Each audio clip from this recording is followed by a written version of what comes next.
Hello दोस्तों, कैसे हो आप लोग। मेरा नाम है दीपक और मैं स्वागत करता हूं अपने इस YouTube channel civil only prelims में, जिसमें आज 6 जुलाई 2023 के हिंदू एनालिसिस यानी कि न्यूज़पेपर की बात करेंगे। एडिटोरियल का सेक्शन मैंने पहले ही डाल दिया है, आप उसको चेकआउट कर सकते हैं। तो चलिए, सबसे पहला जो हमारा टॉपिक होता है, जो हम लेते हैं मैपिंग का क्वेश्चन, जिसमें आज आपको बेलारूस के बारे में जानना है। क्योंकि बेलारूस इस टाइम पे न्यूज़ में है। न्यूज़ में इसीलिए है, इस टाइम पे जो है बेलारूस जो है वो आपका एससीओ की मेंबर बनने के लिए रेडी है, जो कहा जा रहा है कि अगले साल तक इसको कहीं ना कहीं मेंबरशिप मिल जाएगी। तो इस वजह से भी बेलारूस न्यूज़ में है, और भी बहुत सारी वजह से भी बेलारूस जो है हमेशा न्यूज़ में रहता है। इसकी जो कैपिटल है वो भी यहाँ पे इम्पोर्टेंट हो जाता है, क्योंकि कैपिटल जो है इसका पूछ लिया जाता है कि ये किसका जो है पार्ट है। ठीक है, इस टाइप के क्वेश्चन जो है आते हैं। तो इसमें बॉर्डरिंग कंट्रीज देख लेते हैं, लातविया, लुथनिया, आपके रसिया जो है इधर वाला पार्ट है, पोलैंड और यूक्रेन। ये 5 जो कंट्री है वो आपके बॉर्डर इनके साथ लगाती है, शेयर करती है। ठीक है, कौन कौन सी? लातविया, लिथुनिया, पोलैंड, रसिया, यूक्रेन। लातविया, लिथुनिया, रसिया, पोलैंड, यूक्रेन। ठीक है, आप इसको याद कर सकते हो। चलिए आगे बढ़ते हैं। जो आज का पहला न्यूज है वो है वियना। वियना जो आपका जगह है, वहां से क्या बताया जा रहा है, यहाँ पे 4 जो नई कंट्री है उन्होंने बात की है कि ओपेक को ज्वाइन करेंगे, ओपेक को ज्वाइन करेंगे। ठीक है, ओपेक को ज्वाइन करने की बात की है यहाँ पे। तो ओपेक क्या है? ओपेक है आपको ओपेक के बारे में जानना है सबसे पहले। तो ओपेक क्या होता है? ऑयल प्रोड्यूसिंग, देखिए oil producing export country, export country यानी कि जो कंट्री ऑयल को प्रोड्यूस करता है और साथ ही साथ उसको एक्सपोर्ट करता है। ठीक है, इंडिया नहीं आएगा। ठीक है, ध्यान रखिए, इसमें इंडिया ऑयल एक्सपोर्ट करता है, लेकिन वो रिफाइनरी ऑयल को एक्सपोर्ट करता है। ठीक है, रिफाइनरी ऑयल को एक्सपोर्ट करता है। जो क्रूड ऑयल को आपका एक्सपोर्टिंग करते हैं और जहां पे ये इनका जो ओरिजिन होता है उसको कहते हैं ओपेक कंट्री, वो इनके साथ इंक्लूडेड रहते हैं। एक और नाम भी बना हुआ है ओपेक प्लस के नाम से भी, तो दोनों नाम को आपको ध्यान में रखना है। और इसमें कौन कौन सी कंट्री होती है आपको गूगल सर्च करना है। चलिए, इसमें क्या बताया जा रहा है, जो ओपेक के सेक्रेटरी है जनरल हैथम अल गियास, इन्होंने एमिरेट न्यूज एजेंसी को बताया कि जो अभी नई 4 कंट्रीज है, जो अजरबैजान हो गए, मलेशिया हो गए, ब्रूनोई हो गए और मैक्सिको, ये क्या चाहते हैं, ये ज्वाइन करना चाहते हैं आपके इस ऑर्गेनाइजेशन को। ठीक है, ऑर्गेनाइजेशन को क्या करना चाहते हैं, ज्वाइन करना चाहते हैं। तो इसी के बारे में ये न्यूज था। चलिए आगे बढ़ते हैं। अगला जो न्यूज है हमारा, UK, Canada, Sweden, Ukraine to take Iran to top UN court. क्या बताया जा रहा है, देखिए इसके पहले क्रॉस समझिए क्या है।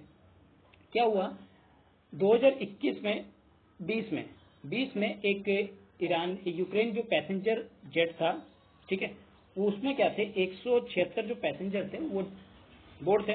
ठीक है, और साथ ही साथ क्रू मेंबर भी थे। तो वो लेके जा रहा था।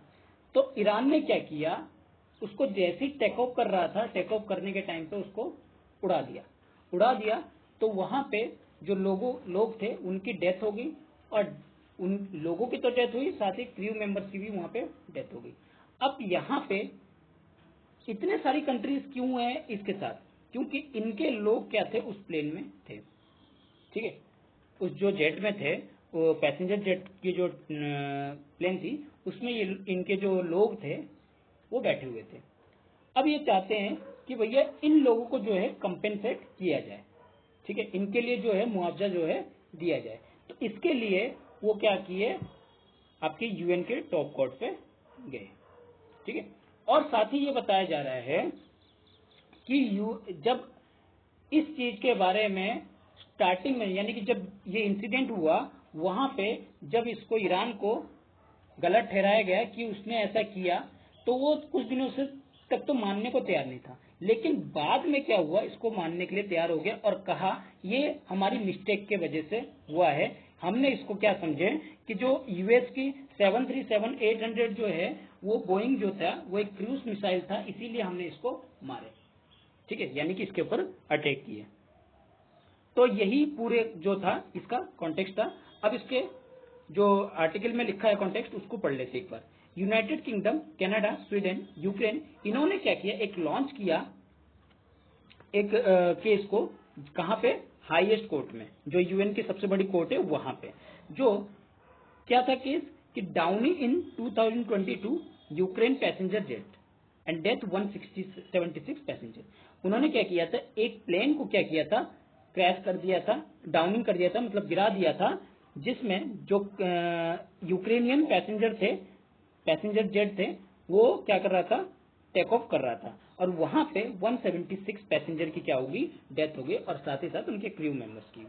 ठीक है, अब ये चारों कंट्री क्या चाहते हैं कि in international court of justice में इनको रूल मिले और ईरान को इसके लिए इलीगल ठहराया जाए कि इसने इस तरह की हरकतें क्यों की।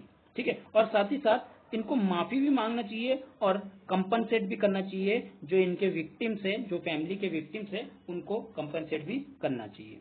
ठीक है, जो फ्लाइट थी वो कौन सी थी, PS752, जो ट्रेवल कर रही थी कहां से, तेहरान से कीव की तरफ। ठीक है, जनवरी 8 2020 में, और इसको शूट डाउन कर दिया गया, और कब, जब ये टेक ऑफ कर रहा था। यहाँ पे जो लोग थे, पीपल जो मरे, उनमें जो रेजिडेंशियल कौन कौन से थे, कनाडा के थे, स्वीडन के थे, यूक्रेन के थे और यूके के थे, और साथ ही साथ अफगानिस्तान के भी थे और ईरान के भी थे। ठीक है, और जो इनका एज ग्रुप था 1 से लेके 74 की एज ग्रुप में ये लोग लाई करते थे। ठीक है, तो आज ये लोग क्या डिमांड कर रहे हैं, आज के टाइम पे ये डिमांड कर रहे हैं कि ये सारी जो चीजें इंसिडेंट हुआ है, इसमें ट्रांसपेरेंसी होनी चाहिए, इनको जस्टिस मिलनी चाहिए, और अकाउंटेबिलिटी कहीं ना कहीं दिखना चाहिए, और उनकी जो की फैमिली है, जो विक्टिम के फैमिली है, उनको इसके बारे में पता होना चाहिए। ठीक है, तो इसीलिए इसके बारे में जो है न्यूज जो है आज छपी है। अगर बात की जाए तो 2020 में अगर जनवरी की बात की जाए तो ये इंसिडेंट कब हुआ था, आपका 8 जनवरी में। लेकिन 3 दिनों तक ये क्या कहता रहा, जो ईरान है वो इसको डिनाई करता रहा कि इस तरह की जो है जो डाउनिंग है वो नहीं की गई है। लेकिन बाद में इन्होंने इस चीज को मान लिया कि उन्होंने इस चीज को क्रैश किया है। ठीक है, डिफेंस ऑपरेटर को, क्यों, क्योंकि इन्होंने ये समझ लिया कि बोइंग 737-800 जो है अमेरिका की क्रूज मिसाइल है, जिसके वजह से इन्होंने डाउन किया। ठीक है, अब ईरानियन कोर्ट इस पे बात सुना रही है, सेंटेंस करने की बात की जा रही है in air defence commander elite, जिसको रिस्पॉन्सिबल ठहराया गया है कि इस तरह की हरकत के लिए, और इनको 13 साल की इम्प्रिजमेंट की बात की जा रही है। ठीक है, तो ये था इसका आर्टिकल। चलिए अब आगे बढ़ते हैं। आगे बढ़ने से पहले अगर आप इस चैनल पर न्यू हो तो इसको सब्सक्राइब कीजिए, इसको शेयर कीजिए, और अपने लाइक करना ना भूलिए। ठीक है, चलिए आगे बढ़ते हैं। हमारे यहाँ पे एक चीज और बात की जा रही है, अब ग्लोबल रूपी में राइज वॉलेटाइल। क्या बताया जा रहा है यहाँ पे, देखिए इंडिया में ये गवर्नमेंट ऑफ इंडिया क्या कह रही है कि ये प्लान कर रही है कि जो इंडियन रुपीज है उसको इंटरनेशनलाइज करने की बात की जा रही है। ठीक है, जब आप इंटरनेशनलाइज करोगे, यानी कि इंटरनेशनल लेवल पे इसको फैलाओगे, तो क्या प्रॉब्लम आएगी, वो चीज यहाँ पे बताया जा रहा है। क्या वो करना ठीक रहेगा, क्या बेनिफिट होंगे, क्या इसके नुकसान होंगे, इस चीज के बारे में यहाँ बात की जा रही है। यहाँ पे हम दो कॉन्सेप्ट के बारे में, दो टर्म्स के बारे में पढ़ेंगे जो इंपॉर्टेंट है, जो आपके प्रीलिम्स में आ सकता है। पहला है ट्रिफिन डिलेमा और दूसरा है सिग्नियोरेज। ठीक है, ये दोनों कॉन्सेप्ट को, टर्म को जो है पढ़ने की हमें जरूरत है। तो देखिए क्या है, कॉन्टेक्स्ट को पूरा समझ लेते हैं पहले। देखिए क्या बताया जा रहा है कि जो इंडियन गवर्नमेंट है, गवर्नमेंट ऑफ इंडिया है, उन्होंने कहीं ना कहीं प्लान किया है कि इंडियन रुपीज का इंटरनेशनलाइज किया जाएगा। तो इसके बिहाफ पे जो Indian department inter departmental group है, जो कि आरबीआई का एक ऑफिशियल ग्रुप है, उन्होंने क्या कहा है कि इस पे कहीं ना कहीं हमें सावधानी बरतनी चाहिए। अगर इंटरनेशनलाइज होता है तो इसके कारण से जो वॉलेटाइल है वो इंक्रीज होगी रुपीज एक्सचेंजन में। ठीक है, मतलब एक्सचेंज अगर करेंगे रुपीज रेट को, तो उसमें क्या क्या होगा, वॉलेटाइल होगा, यानी कि जो स्टेबिलिटी है वो कहीं ना कहीं इधर उधर होगी। ठीक है, और साथ ही साथ क्या किया है कि हमें ये भी मानना पड़ेगा कि जो अगर हम लोग इंटरनेशनलाइज करते हैं तो कंट्री को कहीं ना कहीं सप्लाई करनी पड़ेगी करेंसी को, जिससे कि ग्लोबल डिमांड जो है वो अचीव किया जाए। और उसके साथ साथ हमें डोमेस्टिक मॉनेटरी पॉलिसी को भी ध्यान में रखना पड़ेगा, ताकि वो इन्फ्लेशन को इंक्रीज ना कर दे या डिप्रेशन ना ला दे। ठीक है, अगर हम यहाँ पे बेनिफिट की बात की जाए, अगर इंटरनेशनलाइज होता है तो इससे बेनिफिट क्या होगा, इससे कहीं ना कहीं लिमिटेड एक्सचेंज होगी रेट, जिससे लिमिटेड एक्सचेंज रेट जो होगी, वो रिस्क जो होगी वो कम होगी। कॉस्ट ऑफ कैपिटल, यहाँ पे कॉस्ट ऑफ कैपिटल क्या होती है अभी मैं इसके बारे में बताऊंगा, हाई सिनोरेज क्या होती है इसके बारे में बताऊंगा, ठीक है। यहाँ पे क्या बताया जा रहा है, हाई सिनोरेज बेनिफिट होगी, जिसके कारण से जो रिक्वायरमेंट है फॉरेन एक्सचेंज का रिजर्व का, वो कहीं ना कहीं एक कंसर्न जो है, वेग कंसर्न जो है वो बनेगा, ठीक है, दूर होगा, ठीक है। ये सारी चीजें जो है बात की जा रही है, और बाकी इसमें कुछ जानने की जरूरत नहीं है, ठीक है। बाकी मैं आपको ट्रिफिन डिलेमा के एक्सप्लेन कर देता हूँ। देखिए ट्रिफिन डिलेमा क्या है, अगर आपको सपोज कीजिए इंडिया को इंटरनेशनलाइज करना है करेंसी को, तो यानी कि इंटरनेशनल में जो इंडियन की रुपीस की डिमांड है वो क्या होगी, डिमांड जो होगी वो इंक्रीज होगी। अब डिमांड इंक्रीज होगी तो साथ ही साथ आपको डोमेस्टिक चीजें भी देखनी है, डोमेस्टिक में भी तो इंक्रीज होगी। तो इन चीजों, इन दोनों के कारण से जो क्लैसेस बनेंगे, जो कॉन्फ्लिक्ट बनेंगे, डोमेस्टिक और डोमेस्टिक मॉनेटरी पॉलिसी और डिमांड ऑफ ग्लोबल डिमांड की, जो करेंसी की ग्लोबल डिमांड है, उन दोनों के बीच में जो कॉन्फ्लिक्ट आएगा, उसी कॉन्फ्लिक्ट को क्या कहते हैं हम लोग, उस कॉन्फ्लिक्ट को कहते हैं ट्रिफिन डिलेमा, ठीक है। क्या कहते हैं, ट्रिफिन डिलेमा। यानी कि अब प्रॉब्लम में पड़ गए कि आप डिमांड को फुलफिल करोगे या आप इन्फ्लेशन को कंट्रोल करोगे, तो यहां पे एक प्रॉब्लम हो जाएगी, तो जिसके कारण से इसको कहते हैं ट्रिफिन डिलेमा। अब बात करते हैं सिग्नियोरेज क्या होता है। अब सपोज कीजिए आरबीआई ने क्या किया, 100 रुपए का नोट जो है छापा, 100 रुपए का नोट जो है छापा। अब छापने के बाद क्या ये बैंक को जब देगी तो क्या कुछ प्रॉफिट नहीं कमाएगी, बिल्कुल कमाएगी। क्यों, क्योंकि बैंक कभी, आरबीआई कभी भी फ्री में तो किसी चीज को नहीं देगी, या तो कोई कोलेटरल के रूप में क्या करेगी, अगर पैसे को देना हो तो कोलेटरल रखेगी और पैसे को दे देगी। जब वो कोलेटरल रख देगी, क्या वो 100 रुपए का जो नोट था उसकी वैल्यू बढ़े कि नहीं आएगी। मान लीजिए आप कोलेटरल वापिस लोगे, तो अभी 100 रुपए ले लिया आपने उधार में, ठीक है, अपने पास गिरवी रख दी है, कोलेटरल जो है गिरवी रख दी है। अब जब आप वापिस 100 रुपए देने आओगे, तो ये कोलेटरल जब लेने आओगे तो उस टाइम पे क्या होगा, गवर्नमेंट कहेगी 106 रुपए निकालो, ठीक है। तो इसी चीज को कहते हैं सिग्नियोरेज, यानी कि सिग्नियोरेज जो रहेगी वो हाई रहेगी जब आप इंटरनेशनलाइज करोगे मनी को, ठीक है। तो यही चीज इसमें बता रहा है। चलिए, आपको आई होप कि ये आर्टिकल समझ में आ गया होगा। आगे बढ़ते हैं। India not adverse to impose barrier to clean energy import. देखिए सबसे पहले जानने की जरूरत है क्लीन एनर्जी। क्लीन एनर्जी क्या है, वो एनर्जी जिससे पॉल्यूशन जो है वो नहीं हो, ना के बराबर हो, ठीक है, बहुत कम हो, बिल्कुल ना के बराबर हो, तो उसको क्या कहते हैं हम लोग, क्लीन एनर्जी। यानी कि एनर्जी जैसी भी हम लोग प्रोड्यूस करें वो क्लीन एनर्जी के फॉर्म में हो। जैसे आप सपोज करो कोयला जलाते हो, कोल जलाते हो, और दूसरी तरफ आप जलाते हो कुकिंग गैस, तो इन दोनों में क्या होती है, कोल में अगर बात की जाए तो येलो फ्लेम निकलती है, जिसके कारण से येलो फ्लेम, और आप कुकिंग गैस को देखते हो तो इसमें ब्लू फ्लेम निकलती है, जिसके कारण से फ्लेम जिसके कारण से येलो फ्लेम जो है वो आपके बर्तन को क्या करते हैं, ब्लैक कर देते हैं, और जबकि ब्लू फ्लेम की वजह से आपके बर्तन जो है काले नहीं पड़ते। इसका मतलब क्या है, जो आपकी कुकिंग गैस है वो क्लीन एनर्जी का काम कर रहा है, और जो कोल है यानी कि येलो फ्लेम है वो कहीं ना कहीं आपके क्लीन एनर्जी का काम नहीं कर रहा है, ठीक है। तो वो क्या होगा, क्लीन एनर्जी नहीं हुआ।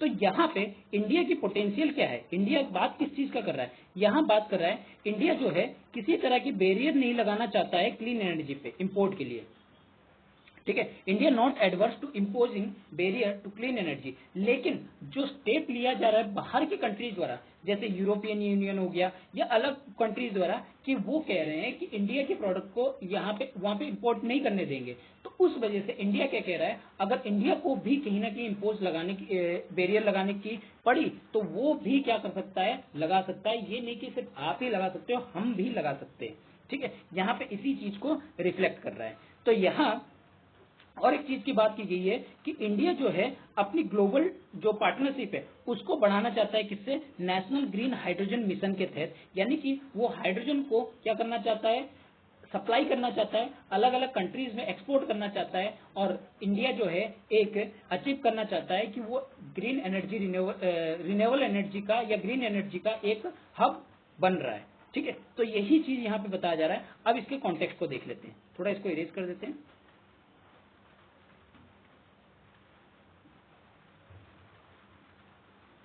चलिए, कॉन्टेक्स्ट क्या कह रहा है।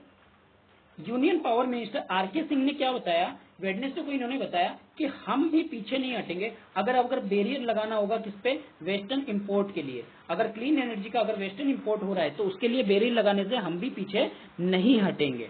ठीक है, अगर बाहर की कंट्री यानी कि वेस्टर्न कंट्री हम पे भी अगर बैरियर लगाएंगे तो इंडिया की भी पोटेंशियल है, यानी कि जो इंडिया की पोटेंशियल है एक्सपोर्ट करने की ग्रीन एनर्जी, अगर उस पे बैरियर लगा तो वो भी इंडिया भी क्या है, इसके लिए बैरियर लगा सकता है। इस चीज की बात कर रहे हैं। कहीं और क्या बताया जा रहा है इसमें, इंडिया चाहता है कि जो होल वर्ल्ड है वो एक पार्टनरशिप की तरह रहे और एक तरह मिलजुल के क्या करे, काम करे, इसमें कोई भी बैरियर ना हो जो कुछ कंट्री द्वारा अभी लगाया जा रहा है। और इन्होंने अपनी भाषण में ये कहा है जो बेनिफिट है या एथिकल है और फ्री ट्रेड का, वो क्या होना चाहिए, इन बैरियर से सेट होना चाहिए, यानी कि इन बैरियर को लांग के आगे बढ़ना चाहिए। अगर इंडिया की बात की जाए, इंडिया इस तरह की कोई बैरियर नहीं लगाना चाहता है, लेकिन अगर बाहर की कंट्री अगर इस तरह की बैरियर लगाएंगे तो उसको इंडिया जैसी बड़ी मार्केट जो है वो मिलने में मुश्किल हो जाएगी, और उनको चाइना की तरफ, यानी कि जो चाइना के अलावा अगर दूसरी अगर उनको इन्वेस्टमेंट करनी है तो क्या इंपोर्ट करनी है, एक्सपोर्ट करनी है, तो वो किसके साथ कर सकते हैं ट्रेड रिलेशन, वो इंडिया के साथ ही कर सकते हैं। इस चीज को भी उन्होंने बताया। ठीक है, अगर हम बात करें, यहां पे ग्रीन अमोनियम की बात की जा रही है। ग्रीन अमोनियम क्या है, ग्रीन अमोनियम क्या है, जो मेड होती है किससे, hydrogen produce from renewable energy से, और जो सोर्सेस एंड नाइट्रोजन से, जो रिन्यूएबल एनर्जी के सोर्सेस है उसके हाइड्रोजन से प्रोड्यूस होती है और साथ ही साथ नाइट्रोजन से। और ये की इंडस्ट्रियल क्या है, केमिकल है, इसको एक अच्छा इंडस्ट्रियल केमिकल जो है माना जाता है। ठीक है, तो इंडिया क्या चाहता है कि जो बैरियर है वो इस तरह की इंपोर्ट्स पे या एक्सपोर्ट पे नहीं लगाना चाहता है। वो क्या चाहता है कि इंडिया चाहता है कि सभी कंट्री इक्वल रहे और यूनिट रहे और अपनी ट्रेड को अच्छी तरह से फैसिलिटेट करे। इंडिया ये चाहता है। अगर इन्फ्लेशन रिडक्शन एक्ट की बात करें, ये प्रॉमिस करता है कि सब्सिडी जो है, यूनाइटेड स्टेट ने जो इनमें एक्ट बना हुआ है इन्फ्लेशन रिडक्शन एक्ट, इनमें इन्होंने प्रॉमिस किया है कि सब्सिडी देने के 3 kg ऑफ क्लीन एनर्जी का। वहीं अगर इंडिया की बात की जाए, इंडिया ने नेशनल ग्रीन हाउस मिशन को स्टार्ट किया है, जो कि प्रोड्यूस करेगी कितने, कम से कम 5 मिलियन टन जो ग्रीन हाइड्रोजन है वो पर ईयर प्रोड्यूस करेगी। कब से, 2030 से, ये उन्होंने कहा है। ठीक है, जिससे कि रिन्यूएबल एनर्जी का जो है वो एक्सपेंड जो है और बढ़ाने वाली है इंडिया। ठीक है, चलिए, और जैसे मैंने ग्रीन हाइड्रोजन मिशन बताया कि ये क्या करती है, एक्सपोर्ट करेगी बाहर में जो कि सरप्लस एनर्जी है, जिससे कि ट्रेड जो है वो बना रहे। चलिए आगे बढ़ते हैं। अगला न्यूज है आपका, Chandrayaan-3 integrated with launch vehicle LVM-3।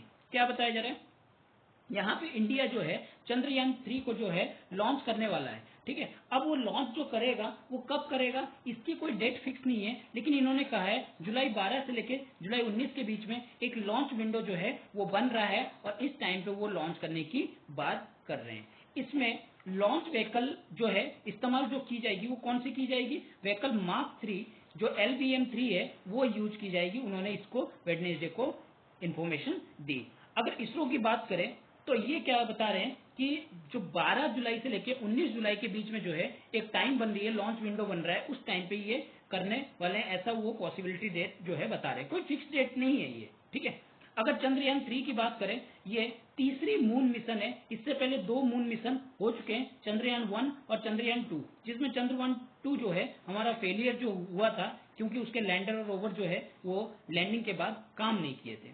ठीक है, अगर बात करें यहाँ पे जो इसमें जो चीज यूज की जा रही है वो टोटली इंडिजीनियस है। इंडिजीनियस लैंडर मॉड्यूल है, LM जिसको कहेंगे। ठीक है, और प्रपोजल मॉड्यूल, प्रपोल्सन मॉड्यूल है, PM, एंड एक रोवर है विथ ऑब्जेक्टिव, जिसका ऑब्जेक्टिव क्या है, डेवलपिंग करना या डेमोन्स्ट्रेट करना जो नई टेक्नोलॉजी रिक्वायर है इंटरप्लेनेटरी मिशन में। ठीक है, इस चीज की इसमें जो है इंक्लूड किया गया है आपके चंद्रयान 3 में।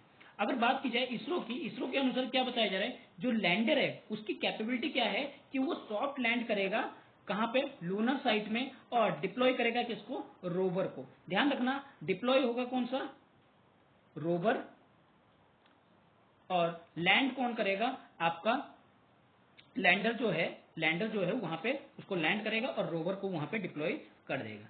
अगर बात की जाए जो ये कैरी किया जाएगा इन सिटू केमिकल एनालिसिस के द्वारा lunar surface during course of इस मोबिलिटी। अब जो लैंडर और रोवर की बात की गई है वो साइंटिफिक प्लाईवुड पे बना है, जिसका मेन फंक्शन जो है, जो प्रपोल्सन मॉड्यूल है उसको क्या करना, कैरी करना, जिससे जो आपका लैंडर मॉड्यूल है किससे कैरी करना, किससे, आपके लॉन्च व्हीकल से, जिसको finally lunar 100 kilometre circular polar orbit में उसको क्या करेगी, उसको ड्रॉप करेगी। ठीक है, और साथ ही साथ इसको सेपरेट भी करेगी एलएम को, किससे, पीएम से, यानी कि लैंडर मॉड्यूल को आपके प्रोपल्सन मॉड्यूल से भी अलग करने का यहाँ पे काम करेगा कौन, आपका लैंडर एंड रोवर, सॉरी वो जो आपका प्रोपल्सन मॉड्यूल जो है। ठीक है, चलिए आगे बात करते हैं। आगे क्या बताया जा रहा है, इसकी लॉन्च जो है बताई जा रही है कि जैसे मिड जुलाई में होने वाली है, कोई ऐसा फिक्स डेट नहीं है। ठीक है, और ये क्या करेगा, लैंडर एंड ऑर्बिटल जो है उसी तरह से ही उसको टच करेगा जैसे चंद्रयान 2 मिशन में फिक्स किया गया था, उसी जगह पे, सेम प्लेस पे, सेम जगह से, सेम तरीके से कहीं ना कहीं चलने की बात की जा रही है। ठीक है, चलिए आगे बढ़ते हैं। अगला है Modi will visit 4 states to launch infra project. 4 state में ये क्या करने वाले, विजिट करने वाले पीएम मोदी जी, और वहां पे इंफ्रास्ट्रक्चर जो है वो प्रोजेक्ट को लॉन्च करने वाले, इंफ्रास्ट्रक्चर के प्रोजेक्ट को। आपको इसमें जानने की क्या जरूरत, देखिए अलग अलग जगह पे जो जा रहे हैं उनसे कोई मतलब नहीं, यहाँ पे क्या फैसिलिटी है, कौन सी इंफ्रा प्रोजेक्ट है, वो आपको जानने की जरूरत है, क्योंकि प्रीलिम्स बेस के क्वेश्चन या फिर वन लाइनर के डेली क्वेश्चन में आने की संभावना जो है इसकी ज्यादा बढ़ जाती है। ये क्या करेंगे, 7 जुलाई से लेके 8 जुलाई के बीच में ये अलग अलग जगह पे जाके प्रोजेक्ट को क्या करेंगे, इनोग्रेशन करेंगे। अभी जैसे कि बात करें कि गीता प्रेस गोरखपुर को उन्होंने क्या दिया था, गांधी प्रीस प्राइज से सम्मानित किया था, वहां पे क्या करेंगे, ये अटेंड करेंगे सेंटनरी सेलिब्रेशन को जो है सेलिब्रेट करेंगे। उसके बाद वो विजिट करेंगे कहाँ पे, छत्तीसगढ़ और उत्तर प्रदेश को जुलाई 7 में, एंड तेलंगाना और राजस्थान को जुलाई 8 में। मतलब आपके 4 स्टेट कौन से, एक हो गया आपका यूपी, एक हो गया राजस्थान, एक हो गया छत्तीसगढ़, और अगला हो गया आपका तेलंगाना। ठीक है, तो यहाँ इतनी स्टेटों में ये क्या जाएंगे। अब जाएंगे तो यहाँ पे करेंगे क्या, देखिए अगर रायपुर की बात करें, यानी कि सबसे पहले छत्तीसगढ़ की अगर बात करें, छत्तीसगढ़ में 5 नेशनल हाईवे प्रोजेक्ट जो है, जिसका करोड़ एस्टिमेट जो किया गया 64,000 किया गया है, उसको क्या करेंगे, फाउंडेशन स्टोन रखेंगे, किसके लिए, आपके 5 नेशनल हाईवे प्रोजेक्ट का। ठीक है, 5 नेशनल हाईवे प्रोजेक्ट को जो कि 6400 करोड़ रखा गया है, उसको फाउंडेशन स्टोन रखेंगे, सबसे पहली चीज। दूसरी चीज क्या बताया जा रहा है, जो 103 kilometre Raipur Khariar road railway line है उसको कंप्लीटेड हुआ है, जो कॉस्ट लगा था 750 करोड़ का, और एक 17 किलोमीटर की नई रेलवे लाइन जो कनेक्ट करती है क्योती से अनंतगढ़, उसको क्या करेंगे, डेडिकेटेड करेंगे नेशंस को। ठीक है, यहाँ पे 2 चीज बताई गई है, double of the 103 kilometre Raipur Khariar road railway line completed and of the cost of 750 crore, and 17 kilometre new railway lines connected Keoti and Antagarh, इसको क्या करेंगे, डेडिकेटेड करने वाले हैं। ठीक है, ये तो थी वहां की। अगर बात की जाए गोरखपुर लखनऊ की, यहाँ पे फ्लैग ऑफ करेंगे। उसके बाद जोधपुर अहमदाबाद साबरमती भारत के वंदे भारत एक्सप्रेस को भी यहाँ पे फ्लैग आउट करेंगे। ठीक है, यानी कि लखनऊ और जो आपके राजस्थान हो गए, वहां पे क्या करेंगे, वंदे भारत ट्रेन का जो है वो शुरुआत किया जाएगा। ठीक है, तीसरी और आगे आगे क्या चीज बताया जा रहा है, आगे की बताया जा रहा है कि यहाँ पे गोरखपुर रेलवे स्टेशन को जो रीडेवलपमेंट किया जाएगा, वहां की प्रोजेक्ट को क्या करेंगे, फाउंडेशन स्टोन रखेंगे, यानी कि दोबारा से जो गोरखपुर रेलवे स्टेशन है, जो सबसे largest railway station I think माना जाता है, तो उसको क्या करेंगे, उसकी इंफ्रास्ट्रक्चर की डेवलपमेंट के लिए आगे उसको बढ़ाएंगे। ठीक है, चलिए आगे बढ़ते हैं। अगला आर्टिकल है, as grain deal near deadline on July 17 USA urge to India to use unique voice with Russia. देखिए क्या हुआ है, जुलाई 17 में जो ग्रेन डील है, ठीक है, यूएस का, वो क्या होने वाली है, खत्म होने वाली है। ठीक है, अब यूएस क्या चाहता है कि भैया हमें तो ग्रेन चाहिए, अब कैसे ले, ठीक है, रसिया से अब कैसे ले, रसिया लड़ाई में लगा हुआ है और हम तो सपोर्ट कर रहे हैं यूक्रेन को। अब रसिया से ग्रेन आता है, कैसे ग्रेन को इंपोर्ट किया जाए, तो उन्होंने इंडिया से कहा कि वो क्या रखते हैं, यूनिक वॉइस रखते हैं, यानी कि वो बराबर की वैल्यू देते हैं यूएस को भी और रसिया को भी। तो उन्होंने क्या कहा है, इस बार की डील जो है आप कीजिए, आप क्या कीजिए, जो ब्लैक सी के थ्रू जो ग्रेन का इनिशिएटिव है, ठीक है, उसको कहीं ना कहीं आगे बढ़ाने में हेल्प कीजिए। ठीक है, आगे बढ़ाने में हेल्प कीजिए और कोई बीच में रुकावट ना आए, इस चीज को भी आप उनको बता के रखिए। ठीक है, तो ये चीज की बात की जा रही है। अब यहाँ पे जो पहले था, पहले किसने किया था, पहले जो नेगोशिएशन किए थे वो आपके तुर्की ने किए थे। ठीक है, तुर्की ने पहले इसको इनिशिएटिव को लिया था, लेकिन इस बार उन्होंने किसके साथ कहा है कि इंडिया को इसके बीच में आना चाहिए और इंडिया को इसके लिए बात करनी चाहिए। तो आप कॉन्टेक्स्ट लिख लेते हैं। जो यूएस एनवोए है, उन्होंने यूक्रेन में है, उन्होंने अपील किया है इंडिया से कि वो अपनी इन्फ्लुएंस जो है रसिया के साथ उसका इस्तेमाल करे और जो ग्रेन एक्सपोर्ट है फ्रॉम यूक्रेन से उसको ब्लॉक ना करे। ठीक है, जो यूक्रेन से जो ग्रेन वगैरह जाते हैं रसिया, अलग अलग स्टेट में, अलग अलग कंट्री में, ठीक है, तो वहां उनको क्या करते हैं, रसिया की जो मिलिट्री है उसको रोक लेते हैं। वो इसके लिए कह रहे हैं कि वो इनसे बात करें ताकि वो इसको ना रोके। ठीक है, तो इसी चीज के बारे में बात की गई है। क्यों, क्योंकि इनकी जो डेट है एक्सपायर होने वाली है, कब, उनकी डेट 17 जुलाई को एक्सपायर होने वाली है।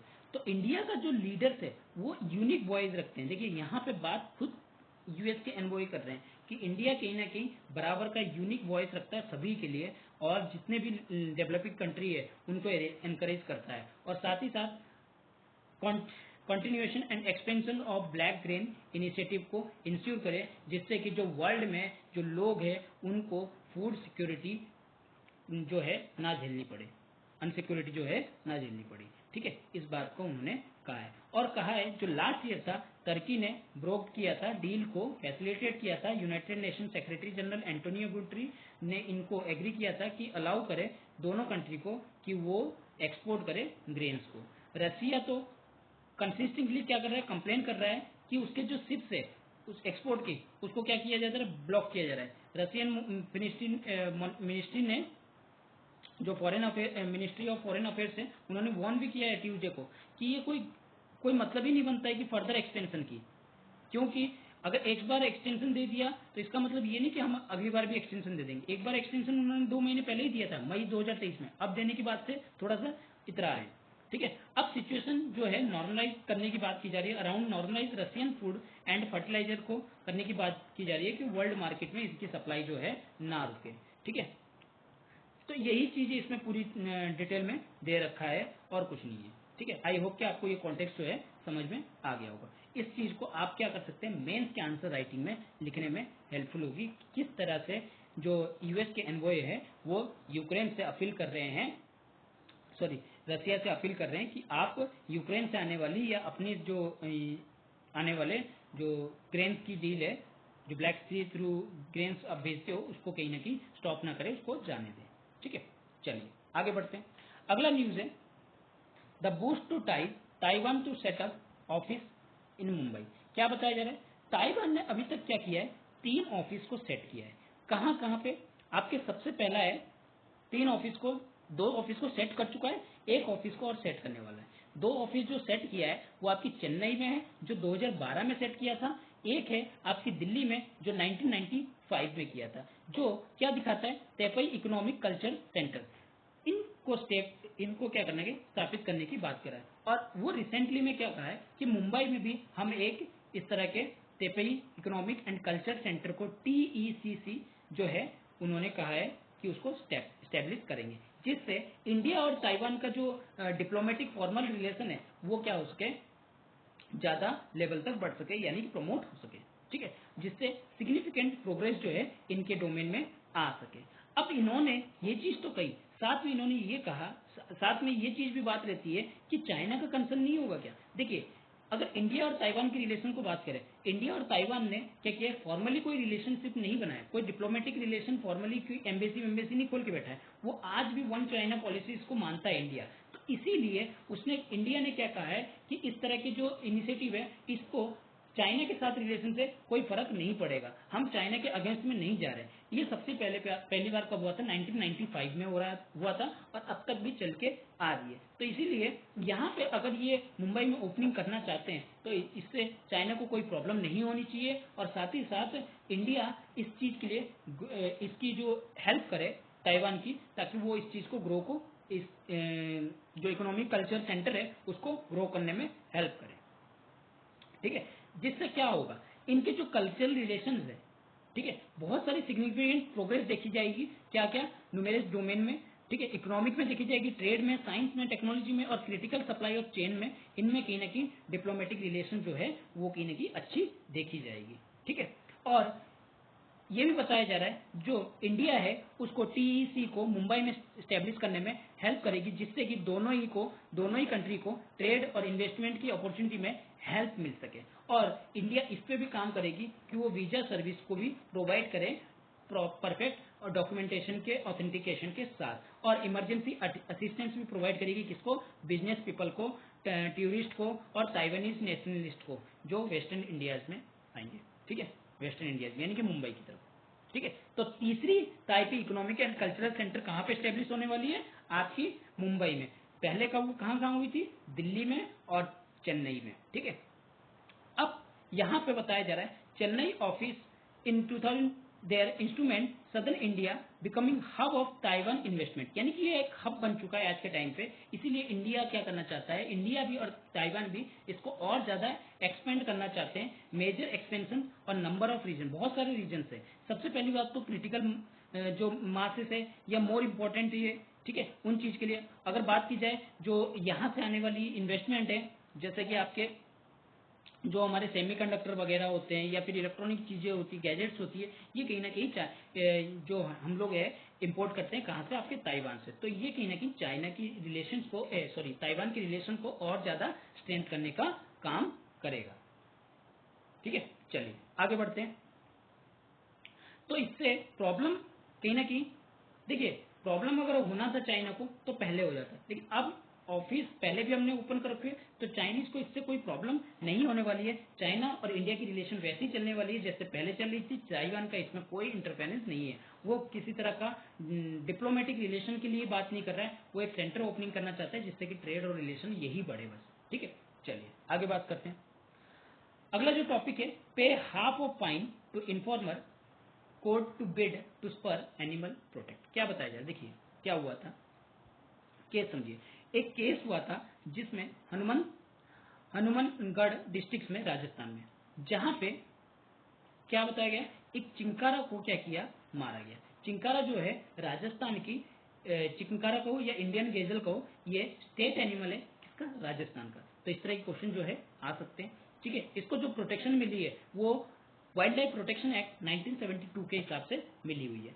अब क्या हुआ, एक इंसान था, उन्होंने क्या किया, उस इंसान का नाम था मानाराम। मानाराम ने क्या किया, चिंकारा को अपनी पिस्टल से किल कर दिया, और किल करने के साथ साथ उसको लेके भी जा रहा था। लेके जाने के साथ उसकी जो खाल है उसको लेके जा रहा था, उसके हॉर्न को क्या कर रहा था, जला भी रहा था। ठीक है, तो इस तरह की हरकतें जब एक आदमी ने देखा तो उसने क्या किया, इन्फॉर्म किया किसको, पुलिस को। और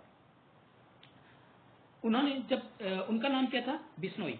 ठीक है, अगर पूरा नाम देखें तो हमारा बिश्नोई, इनको बिश्नोई बताया गया यहाँ पे। ठीक है, इन्होंने क्या किया, इन्फॉर्म किया कि मानाराम इस तरह की हरकतें कर रहे हैं, जिसके कारण से ये केस कोर्ट में गया, और कोर्ट ने इनको क्या किया, 12 जुलाई, इन्होंने जब डेथ किया था जुलाई 12, 2011 को, ये किलिंग जो है चिंकारा की हुई थी, और उसी दिन पे ही सेंटेंस हुआ सस्पेंडेड ऑन सेम डे। क्या बताया गया, और इनको साथ ही साथ कन्विक्ट भी किया गया, और साथ ही साथ रिलीज भी कर दिया गया बेल पे।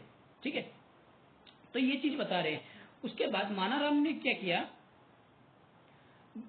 राजेंद्र बिश्नोई, राजेंद्र बिश्नोई उनका नाम था, Rajendra Bishnoi, that farmer seen that camel cart पे कि उनके जो चिंकारा के कारकेस है सब उसको लेके जा रहे हैं और उसको हंटेड कर रहे हैं। जो चिंकारा है उसको हंटेड किससे किया था? आपकी लाइसेंस गन से, और उनके जो हॉर्न से यानी कि सिंग वगैरह है उसको जलाया था। ठीक है, कहाँ पे? जहाँ पे वो इस सीन को, क्राइम सीन को किए थे। अब उस चीज को कन्विक्शन देखते हुए मजिस्ट्रेट कोर्ट ने क्या किया? Manaram move and appeal to the court of additional district and session जज एट नोवर।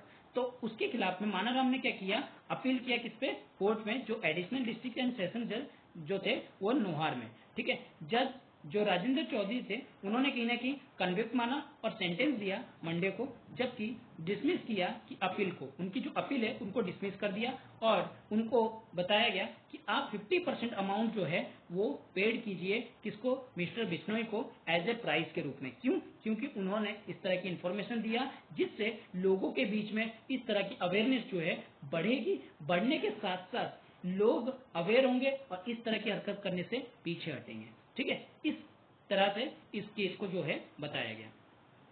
ठीक है, और मानाराम के जो काउंसिल है उन्होंने भी अपील किया। उन्होंने बताया failure of police to seize his gun while contending that his client was falsely implicated client. क्या बताया उन्होंने? पुलिस ने कहीं ना कहीं इनके जो गन है उसको सीज नहीं किया, जिसके कारण से उन्होंने इस तरह की गलती, जो ये क्राइम है वो किया। इस आर्गुमेंट को क्या किया? सुप्रीम कोर्ट ने रिजेक्ट कर दिया 2021 में और कहा कि अगर आप वेपन को सीज नहीं करो, इसका मतलब ये नहीं कि आपको छूट दी गई है कि आप किसी के ऊपर गोली मारो।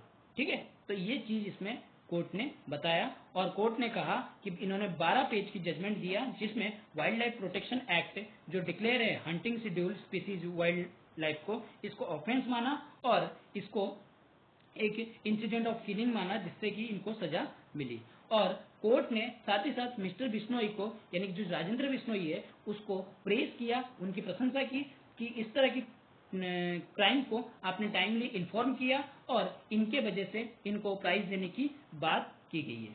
ठीक है, और अगर बात की जाए हमारे आर्टिकल में, आर्टिकल 51A भी हमारे कॉन्स्टिट्यूशन में ये बताता है कि constitution has laid down protection of wild life having compassion for living creature was fundamental duty of citizen.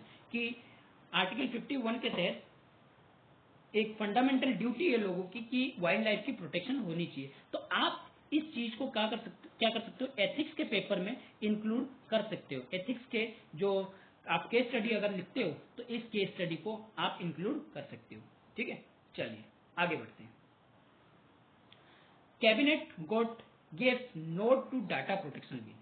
Cabinet ने क्या किया? हामी भर दिया है कि वो डाटा प्रोटेक्शन बिल को अब लेके आएंगे।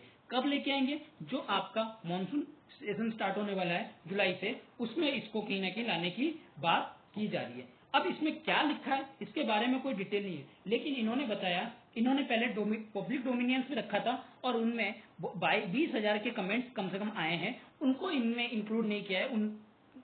ये कहा जा रहा है कि जो कमेंट्स आए वो सिमिलरली इसी की तरह ही एक्ट करते हैं। ठीक है, अब यहाँ पे जो कंपैरिजन किया गया है, अब देखिए ये जो डाटा प्रोटेक्शन का पूरा बिल है वो कहीं ना कहीं जब आपके पूरी डाटा प्रोटेक्शन बिल आ जाएगी, बात होगी, तब वहां पे हम लोग बात करेंगे। यहाँ सिर्फ ओवरव्यू लेंगे। डाटा प्रोटेक्शन जो बात की गई है, यहाँ कंपैरिजन किसके साथ की गई है? यहाँ कंपैरिजन की गई है यूरोपियन यूनियन की, कि वहां पे किस तरह की रेगुलेशन है, किस तरह के बेंचमार्क्स है, उस तरह की स्टैंड है कि रिकॉर्ड कर सकते हो कि किस तरह की आप चीजों को, रिकॉर्डिंग डाटा को पॉसिबल नहीं है कि आप किसी के कंसेंट के बिना आप रिकॉर्ड कर सकते हो। तो ये सारी चीजें भी कहीं ना कहीं इंक्लूड किया गया है और यहाँ से कंपैरिजन किया जा रहा है कि इंडिया की डाटा प्रोटेक्शन बिल भी आई थिंक ऐसी होगी कि इसमें जो आप अगर इलीगली तरीके से किसी के डाटा को लेते हो तो आपके ऊपर फाइन, जैसे कि यहाँ पे 10,000 से 500 करोड़ के बीच में भी बताया गया है कि इस तरह की रेंज में जो है फाइन पड़ेगी। ठीक है, और एग्री पर्सन को, जैसे कि यूरोपियन यूनियन में कहा जाता है कि वो एग्री पर्सन अगर सेटलमेंट पहले कर ले तो उस तरह के प्रावधान भी इसमें मिलेंगे। साथ ही साथ आर्टिफिशियल इंटेलिजेंस को भी इसमें इन्वॉल्व किया जाएगा। ठीक है, जो अपकमिंग बिल होगी वो उसको क्या होगी? टेक एग्नोस्टिक होगी, मतलब टेक से रिलेटेड होगी, जो टेक्नोलॉजी है उसमें इंक्लूडेड होगी। और बिल की जो रिक्वायरमेंट है, do not apply personal data protection, यानी कि लोगों के खुद के डाटा प्रोटेक्शन पे ये नहीं कि आप किसी का भी डाटा उठा के ले सकते हो अगर जरूरत ना हो तो भी। ठीक है, तो यहाँ पे आरटीआई एक्ट वाले क्या कह रहे हैं, आरटीआई एक्ट वाले कह रहे हैं कि इस तरह की डाटा जो है यानी कि एक कंसर्न तैयार करेगी। कंसर्न तैयार करे किस तरह की कि आप किसी का भी चाहे तो डाटा ले सकते हो, तो ये एक कंसर्न है। तो ये देखते हैं जब डाटा प्रोटेक्शन बिल आएगा तो उसके बारे में हम जो है और डिटेल में बात करेंगे। अगर एक केस आपको पता होना चाहिए, केएस पुट्टुस्वामी केस, ठीक है, वर्सेज यूनियन ऑफ इंडिया, जिसमें डाटा प्रोटेक्शन की बात की गई थी। एक फंडामेंटल राइट्स है सिटीजन की, life and personal liberty under article 21 of the constitution की। ठीक है, चलिए आगे बढ़ते हैं। यहाँ पे ईरान इन संघाई कॉर्पोरेशन ऑर्गेनाइजेशन, ईरान की बात की जा रही है। ईरान अभी क्या हुआ है, ज्वाइन किया है आपके एचसीओ को, और बेलारूस आगे भी के टाइम पे ज्वाइन करने वाला है, ऐसा बात की जा रही है कि नेक्स्ट ईयर में इसको बताया जाएगा। तो क्या बताया जा रहा है कि अब इस कॉन्टेक्स्ट को जान लेते हैं कि 9th मेंबर बनाया आपका कौन, ईरान।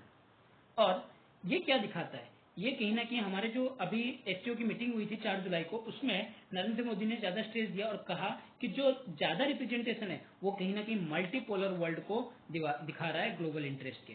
ठीक है, अब एससीओ क्या है उसको जान लेते हैं। एससीओ संघाई 5 यानी कि जो 5 देशों का पहले ग्रुप था जिसको संघाई 5 के नाम से जाना जाता था, जिसमें रसिया, चाइना, कजाकिस्तान, किर्गिस्तान और ताजिकिस्तान, 5 ही कंट्री थे, कजाकिस्तान, किर्गिस्तान और ताजिकिस्तान। और उसके बाद जब पोस्ट सोवियत एरा आया 1996 में, तो इन्होंने क्या किया, इस पे काम किया। किस चीज पे, वर्क जो regional security, reduction of border troops और टेररिज्म पे, 3 प्रोसीजर उस टाइम पे थे, 3 चीजों पे काम करना, सिक्योरिटी, बॉर्डर ट्रूप्स को कम करना और टेररिज्म को क्या करना, खत्म करना। लेकिन 2001 में ये संघाई 5 का नाम चेंज करके किसमें बदल दिया गया, आपका एससीओ में। किस लिए, क्योंकि इस टाइम पे उज्बेकिस्तान का एंट्री हुआ, और जैसे ही उज्बेकिस्तान की एंट्री हुई तो संघाई 5 को, यानी कि संघाई 5 में कौन थे, रसिया, चाइना, उज्बेकिस्तान, किर्गिस्तान और ताजिकिस्तान। इसमें उज्बेकिस्तान और ऐड हो गया, जिससे इसका नाम क्या बन गया, इसका नाम बन गया आपका एससीओ। अब अगर सेक्रेटरी की बात की, सेक्रेटेरिएट की बात की जाए, इसकी सेक्रेटेरिएट कहाँ है, बीजिंग में है। ठीक है, और साथ ही साथ जो एग्जीक्यूटिव कमिटी ऑफ रीजनल और एंटी टेररिस्ट स्ट्रक्चर जो है वो कहाँ है आपका, तास्केंट में। यानी कि जो सेक्रेटेरिएट है वो बीजिंग में, एग्जीक्यूटिव कमिटी ऑफ रीजनल और एंटी टेररिज्म स्ट्रक्चर जो है वो कहाँ पे आपका, तास्केंट में। अब इसका मेन गोल क्या था, अब मेन गोल की बात करते हैं। मेन गोल जो है यहाँ पे स्ट्रेंथिंग म्यूचुअल ट्रस्ट, यानी कि म्यूचुअल ट्रस्ट को क्या करना, स्ट्रेंथ करना। ठीक है, जो पड़ोसी देश है, पड़ोसी जो स्टेट्स है, उनके साथ अच्छी रिलेशन को बनाना, इनके इफेक्टिव कॉर्पोरेशन करना, पॉलिटिकल में, ट्रेड में, इकोनॉमिक में, रिसर्च में, टेक्नोलॉजी में और कल्चर में। ठीक है, और ज्वाइंट एफर्ट करना जिससे कि इसमें मेंटेन हो सके या इंश्योर हो सके पीस को, सिक्योरिटी को और स्टेबिलिटी को। ठीक है, और साथ ही साथ इन्होंने कहा डेमोक्रेटिक को हम लोग क्या करेंगे, फॉरवर्ड करेंगे, फेयरनेस लाएंगे, रैशनल न्यू इंटरनेशनल पॉलिटिक्स में लाएंगे, इकोनॉमिक ऑर्डर को भी ठीक करेंगे। तो इस तरह की बातें जो है की गई। ठीक है, अब जो यूरोप है, अगर बात की जाए यूरोप में, new international political economical order did not sit well with the US and Europe. तो इन्होंने क्या किया, SCO being a dub anti NATO for proposing military corporation.